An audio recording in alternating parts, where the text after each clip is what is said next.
Welcome back नाज़रीन। हम बात कर रहे थे पाकिस्तान की मदनियाती दौलत पे और 65 साल में हमने इससे क्या फ़ायदा उठाया, और डॉक्टर काजी बता रहे थे कि geological survey of Pakistan identify करता है और पूरे पाकिस्तान को अभी तक उन्होंने सर्वे मुकम्मल नहीं किया। बड़ा 30% किया होगा, जी हाँ, इतना 25-30% का सर्वे है। तो आप बात ये भी कर रहे थे कि कोई आयरन और रिजर्व्स की कुछ जी, रजोवा की आयरन और जो है वो चन्योट के पास एक एक्सटेंशन है जो कि 109 मिलियन से 5 टाइम एज मच, मतलब करीबन 500 मिलियन टन के डिपॉजिट प्रोबेबल है।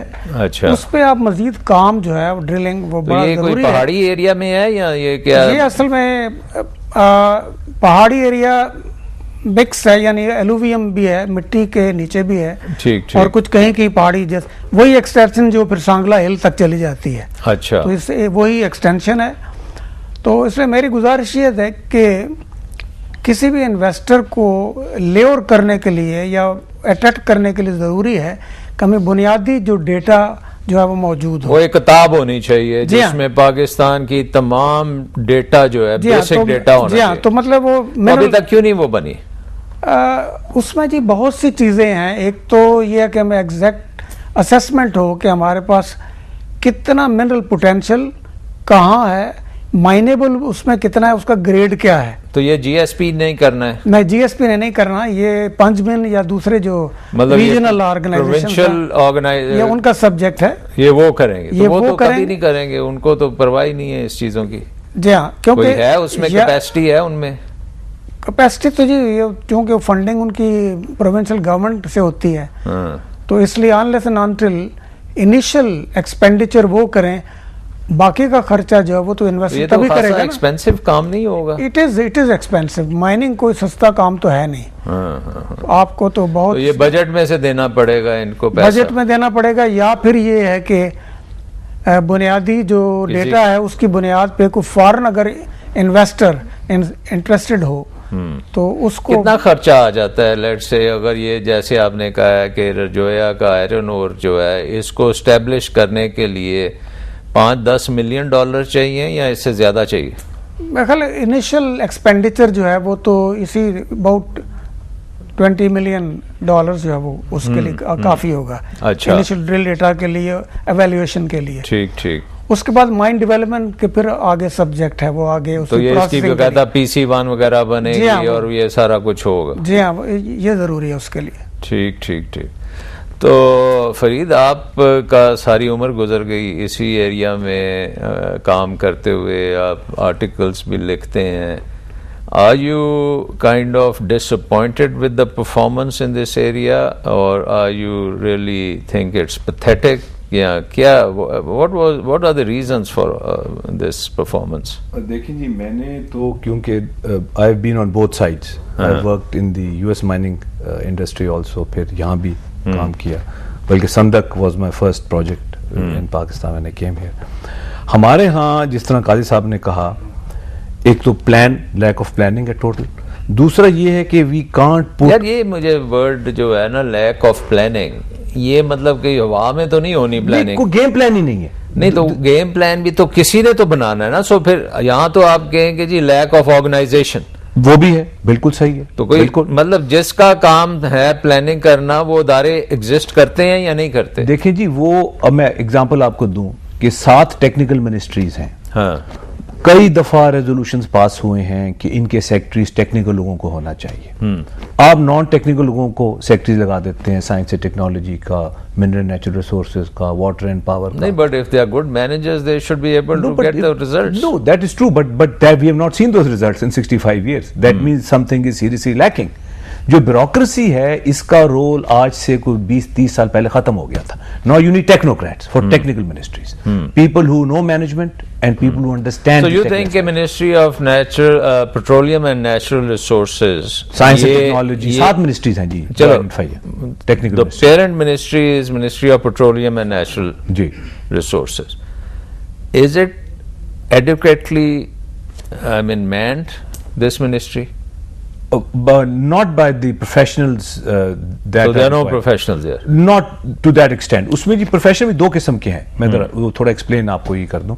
प्रोफेशन दो किस्म के हैं, एक तो ये है कि थ्योरेटिकल किताबी नॉलेज, वो वो भी अच्छी किताबी नॉलेज भी ठीक वो गालबन होंगे, दैट्स द फर्स्ट स्टेप। वो गालबन होंगे, हाँ। मगर उस किताबी नॉलेज को आगे लेके Practically जाना, कोई नहीं। प्रैक्टिकली इंप्लीमेंट करना, वो कोई नहीं।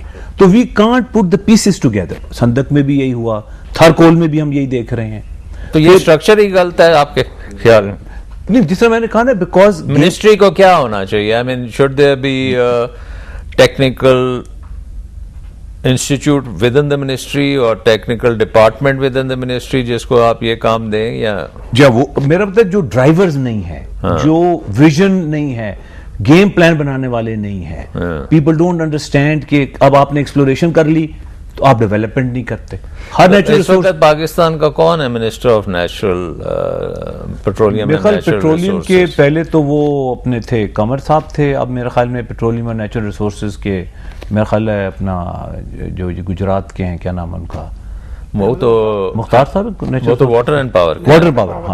हाँ। सो आपको अभी मतलब इतना वहां पे फ्लक्स है कि a person like you doesn't even remember कि कौन है कौन है इस वक्त। जी हाँ, बिल्कुल। तो वो आपको काजी साहब पता है कि कौन है मिनिस्टर इस वक्त, या नहीं, मेरा नहीं ख्याल कि इतनी जल्दी वो शफल हुए हैं। So it is like a post which is a prized post in the government? It is a prize post. Doctor साहब, गुजारिश ये है कि जैसे डॉक्टर फरीद मालिक कह रहे थे कि मिनिस्ट्री में ब्यूरोक्रेट्स या टेक्नोक्रेट्स तो मौजूद हैं, लेकिन किसी प्रोजेक्ट को इम्प्लीमेंट करना और प्लानिंग के बाद चलने के लिए टीम चाहिए। वो नहीं, तो टीम बिल्ड जो है ना वो नहीं कर रहे। तो वहाँ पे टीम में क्या होते हैं? जॉइंट सेक्रेटरीज और ये सेक्शन ऑफिसर टाइप लोग होते हैं, या कोई नहीं, और टीम में तो देखिए एक्सपर्ट साइंटिस्ट होते हैं जो फील्ड एक्सपर्ट्स हुए हैं। उनको क्या डेजिग्नेशन कोई देते हैं आप लोग? नहीं, कंसल्टेंट्स हैं। कंसल्टेंट्स। अच्छा, हाँ जी,